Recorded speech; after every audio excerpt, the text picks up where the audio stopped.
Conta mais sobre isso, porque isso quando você se candidatou a presidente da última vez, uma das coisas que mais fez mídia ou viralizou das suas falas foram aquelas questões da... Ursal. E, FEMA, Ursal. essas paradas todas. Tipo, parece que tu tem uma visão que existem organizações mundiais e elas têm agendas, elas são famosas, não, elas são poderosas, são grandes. Qual é? Quem que é? Quem que são? Olha são só, uma só? São duas? Isso é notório, isso é de saber de muitos hoje. No início brincavam com isso. No início era só teoria da conspiração. Em 2018, tudo que eu falei a priori, muitas das coisas viraram meme, brincadeira, né? Mas depois as coisas foram se concretizando. Aí a loucura se tornou realidade, né? Quando foi falado, olha, vem um cenário de morte de massa, quando foi citado o FEMA, quando foi citado a própria Ursal, a Ursal está dentro da Constituição. No capítulo número 4 da Constituição, no parágrafo único, você vai ver o desejo de construir uma sociedade latino-americana de nações. Está lá, está escrito. Abre aí, qualquer capítulo? Artigo 4, parágrafo único da Constituição Federal. Pode fazer a leitura aí. E o que é essa Ursal? Um grupo de pessoas? Na verdade, sabe a única questão? Eu vou falar o que é a Ursal, tá? Uhum. A União da República Socialista da América Latina. Tá. Quando nós citamos isso, nós tínhamos conhecimento de um grupo que se reunia para tratar sobre esse assunto. Eu acho que esse assunto sendo tratado abertamente, está ótimo, meu irmão. Tratem desse assunto porque é uma corrente, é o que você acredita. Mas não fique em segredinho, não. Não fique em quatro paredes escondendo do povo. Quando foi tratado também sobre o Foro de São Paulo, falou que não existe e tal, e depois se deparou com vídeos próprios falando de Foro de São Paulo. Para com isso, meu irmão. Não para de ocultar. Se você tem uma solução, se você tem uma corrente, se você quer mostrar algo novo, então expõe esse algo novo. Coloca a transformação para jogo. Mostra aí o que você tem. Assim como foi a questão da FEMA. Se você pega a FEMA, nós estamos falando de uma agenda, uma agência federal de gestão de emergência. Está superior ao presidente dos Estados Unidos. Ele passa o presidente ele passa a Constituição dos Estados Unidos. Quando ele entra em ação, o presidente tem que ficar caladinho, a Constituição, eles rasgam a Constituição e tomam o poder. Por que esses homens fizeram milhares, milhões e milhões de caixões? Por quê? Para quê? Qual a finalidade? Por que eles estão fazendo milhões e milhões de abrigos? Caixões, o FEMA fez? Sim, é a FEMA que está por trás de caixões. Puxa essa notícia. Eu tô meio por fora, só para contextualizar a galera. É legal para você visualizar. Sim, não, eu realmente quero entender, eu tô curioso. Então, no primeiro momento, quando você fala, é loucura quando você está falando isso. No primeiro momento, quando você solta... assim que existem organizações mundiais secretas que têm alto poder político, eu tenho certeza que existe. Até porque você tem muitas pessoas muito influentes, elas com certeza conversam entre si, com certeza tem conluios entre si, e com certeza eles não querem expor isso pra todo mundo. Não faz nem sentido, entendeu? Vou falar uma real para os senhores, tá? Sabe essa briga toda interna nossa, de esquerda, direita? Ambos servem a eles. Ambos servem a eles. E o que Bolsonaro e Lula servem a esses mesmos senhores. Quem são, da senhora? Nós temos... no alto da pirâmide, 13 famílias. E embaixo, um comitê de 300 pessoas. Coordenando e comandando tudo, meu irmão. Controla essa mídia aí que está em ação aqui agora. Eles derrubam isso aqui, fica todo mundo aí tenso porque fica sem. Eles controlam. A probabilidade deles derrubarem isso aqui hoje existe. Quanto mais verdade você falar, mais... porque a loucura do passado começa a se tornar realidade. Começa a se tornar realidade. Qual é o grande cenário? Não tem como você olhar a transformação do Brasil olhando para o Brasil apenas. Tem que ser olhado a geopolítica de forma mundial. Entendeu? Aí você pega o cenário, os Estados Unidos está como potência mundial, final da Primeira, Segunda Guerra principalmente, ele está como uma grande potência mundial. Só que a China está batendo a porta falando, agora é minha vez. Agora é minha vez. Olha aí o que está acontecendo hoje, as pessoas não têm conhecimento. Taiwan. Observe o que está acontecendo no Taiwan hoje. Mas isso aí não é de hoje, isso aí tem mais de 20 anos. Mas só que o conflito hoje está tenso. A China está cada vez mais querendo tomar controle de Taiwan. Estão falando de tecnologia avançadíssimas, microchips avançadíssimos. Empresas, tem uma empresa lá conhecida como TSMC. Essa empresa aí é uma potência para o mundo, meu irmão. A tecnologia depende diretamente para um país que é desse tamanho, com um pouquinho mais de 20 milhões de habitantes.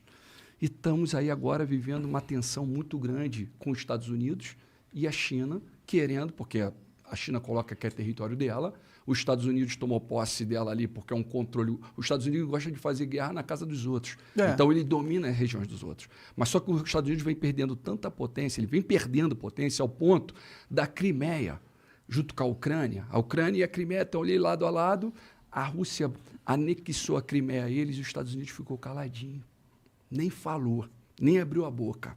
E não fiquem surpresos se agora também não fizer nada nesse momento. E todos estão preocupados ao redor. O Japão está preocupado, a Austrália está preocupada. Os taiwaneses devem estar preocupados pra caralho, né? Tá tendo vários protestos lá fora. Eles estão preocupados, ao mesmo tempo eles ficam seguros porque a tecnologia que eles têm hoje só tem ali. Então eles falam assim, opa, não vão destruir aqui a gente por total. Então ali tem um cenário desse aqui. A preocupação, na verdade, no cenário mundo, como nós estamos falando, nós temos que ficar preocupados com as grandes potências. E quais são as grandes potências? Quais são as grandes potências do mundo e por que elas são as grandes potências? São países que você vai falar, pô, Paquistão é grande potência, Daciolo? Paquistão é grande potência. Ele tem bomba atômica, né? Coreia do Norte, Israel meu irmão. A China, a Rússia, a França, o Reino Unido e os Estados Unidos. São 9 países que têm bomba atômica, que o Dr. Enéas falava e o pessoal brincava com ele. Entendeu? Esses países mandam. Esses países mandam. E é interessante dizer que a tensão está muito grande, meu irmão. Existe uma tensão muito grande e uma vez que a China toma Taiwan, automaticamente a China é a próxima potência mundial. Se isso passar em branco, ela é a próxima potência mundial. Só que a preocupação mundo não está aí. A preocupação muito vai além, meu irmão. Porque não parece não, meu irmão, mas o que acontece ali em Israel tem repercussão no mundo.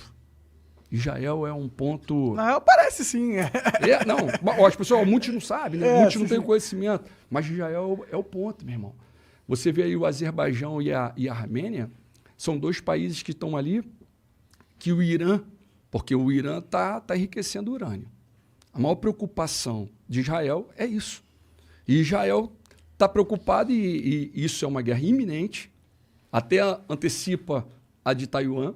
Essa que é a realidade, as pessoas não têm conhecimento disso. Por quê? Porque o Israel agora tem facilidade de chegar até bombardear o Irã agora antes deles terem a bomba atômica. Isso é uma guerra muito antiga.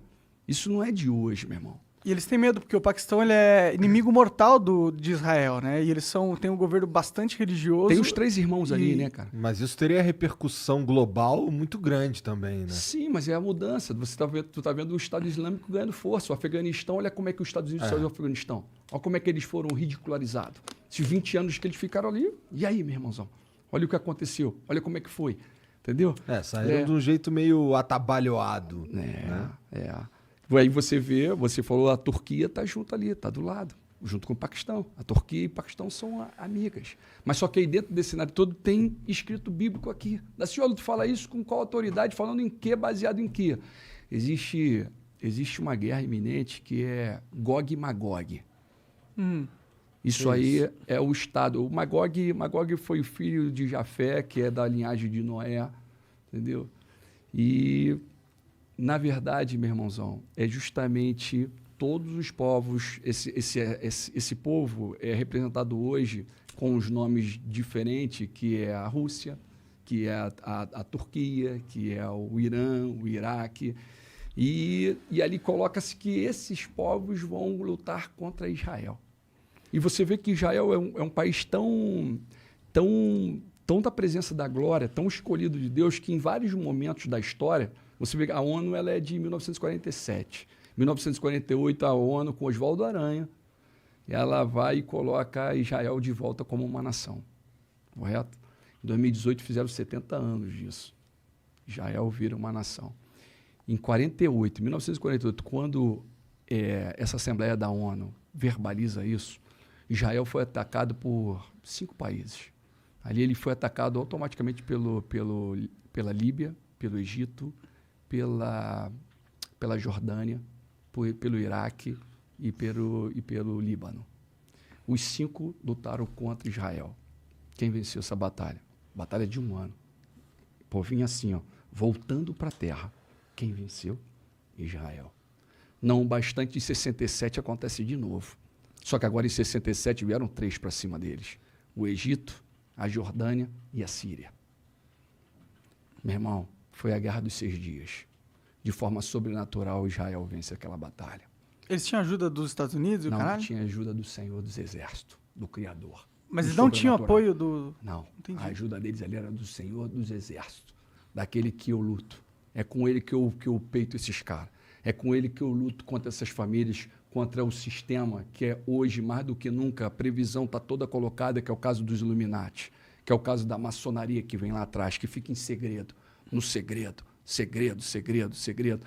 Né? Você vê a história aí do próprio Illuminati, dos acontecimentos e tudo mais, surge em cima do movimento do iluminismo. Sai o absolutismo e a igreja, o rei, a igreja, o sacerdote, o nobre, a burguesia e os servos pagando imposto e o rei, a nobreza não pagavam nada, meu irmão. E aí sai o absolutismo, entra o iluminismo, sai a economia voltada no mercantismo, né? e parte para o liberalismo, né? Adam Smith até. Então, qual é a consequência disso tudo? Para onde estão levando? Qual a direção que eles querem? Meu irmão, esse sistema, eles são de 1776, tal de Adam Weishaupt. Bom, o cara é professor de direito, um alemão. Hoje eles estão atuando até hoje, varão. Essas maldades todas aí, ó, esse sistema de hoje que está acontecendo no mundo, são eles que estão provocando. A troco de poder? A troco de... Assim, ó, é quando hoje você tem 8 bilhões de pessoas pelo mundo. É uma quantidade muito grande, 8 bilhões para eles. Eles começam a perder controle. Então chega um momento que eles trazem guerra, trazem caos e matam uma massa. Só que agora a preocupação justamente que agora as guerras atuais que estão próximas e com probabilidade de acontecer, nós estamos falando com bomba atômica. Que é muito pior. Mas essa guerra acaba com o mundo, né? Em teoria, se acontecer, né? Porque... Na verdade, se você entra na internet aí, vai ver quantos banners, quantos abrigos subterrâneos estão sendo colocados de autoridade, de pessoas do poder. Existe livro de crônica. A crônica, ela conta a história passada. Nós sabemos a história até os nossos avós. Nós não sabemos mais. Nós paramos ali. Os caras sabem a história de 1000 anos atrás. Eles sabem o que aconteceu hoje há 1000 anos atrás. Essas famílias que controlam esse sistema, entendeu? Essas famílias. Eles têm um recorde, só que em inglês e em português, um arquivo. Eles têm um arquivo da história que é superior até o arquivo conhecido pela humanidade, você diria? Sim, eles têm o controle da humanidade. Eles controlam, meu irmão. Na verdade, a ordem divina é crescer e multiplicar. Enche e subjuguem a terra. O mal ele vem para matar, roubar e destruir. E o mal cobra deles almas. Matem aí, agora é hora de morrer, eu quero almas. Não quer poder? Eu quero almas. É igual aqueles filmezinhos. Só que é tão loucura que você tem que dosar a informação. Você não pode falar muita coisa. De que forma... Desculpa. Pode falar. De que forma eles controlam... como você vê eles controlando a humanidade? Assim, tipo, quais são as ferramentas mais importantes deles atualmente? A principal é essa que nós estamos falando aqui agora. A mídia. Sim. Controle total. Entendeu? Você vê ó, a própria pandemia. Nós estamos o quê? 4 milhões? Não chegamos a 5 milhões no mundo de morte. Mas há pouco tempo atrás, não muito distante, você teve a peste negra. Morreu mais de 50 milhões. Você teve a gripe espanhola. Mais de 50 milhões. Então eu posso te garantir que eles têm algo muito pior por vir. Muito pior. Daciolo, como é que libertamos e salvamos a nossa nação, então? Como é que seria isso? Que confronto é esse? Igual o de Israel em 67, com o Senhor dos Exércitos. Leva um povo a clamar, meu irmão. E esse é meu propósito. Leva um povo a brincar dando glória a Deus, a debochar, a fazer meme, que ele está honrando e glorificando o rei. Esse que é importante. Tu diria que então essa pandemia que a gente vive é o início de um plano? Eles começam assim, ó, eu sou contra qualquer obrigação. É como se eu falasse aqui, meu irmão, agora tu está obrigado a parar de fumar. E aí tu vai falar, pô, obrigado, então tá bom, vou virar ali, vou pegar um cantinho e vou fumar. Não é assim que funciona? Quando Acabou, é meu obrigar, irmão. quando é imposto, Entendeu? algo assim. Isso tem que entrar, tem que ser dentro de você, meu irmão. É algo que vai explodir dentro de você e vai trazer transformação e você vai tentar, que vai ser assim. Vai ter algum momento que você vai tentar, pô, não desceu legal essa. Tu vai mudar a erva e tu vai ver, pô, não foi boa também não. Sabe o que é isso? O Espírito Santo de Deus te incomodando, falando, meu filho, eu quero você agora com outro propósito. Vem Mas cá agora comigo. que eu fumo e gosto pra caralho, ele falando vai lá e fuma, não? Não, meu irmão, eu posso falar, ele te ama da mesma forma. Entendi. Ele te ama da mesma forma. Ah, com certeza. Entendeu, né? meu Não é irmão? porque eu Ele tem um uso uma propósito para a erva. tua vida maravilhoso. Entendeu? É real, varão. É real. Ele é tudo. E aí, e essa transformação e esse grande propósito, hoje, mais do que nunca do Cabo da Ciolo, o propósito que eu vi quando eu estive como candidato, foi no propósito de anunciar reino. Então, quando eu chegava ali para debate, quando eu estava ali, eu estava com a Bíblia do meu lado ali, tal, parado ali, poderia fazer qualquer pergunta, eu ia te responder, mas em todas as oportunidades eu ia poder falar um pouquinho do amor, um pouquinho de algo, só um pouquinho. E deu pra perceber na sua atuação nas últimas eleições que você realmente falava bastante das coisas que você acredita e tal.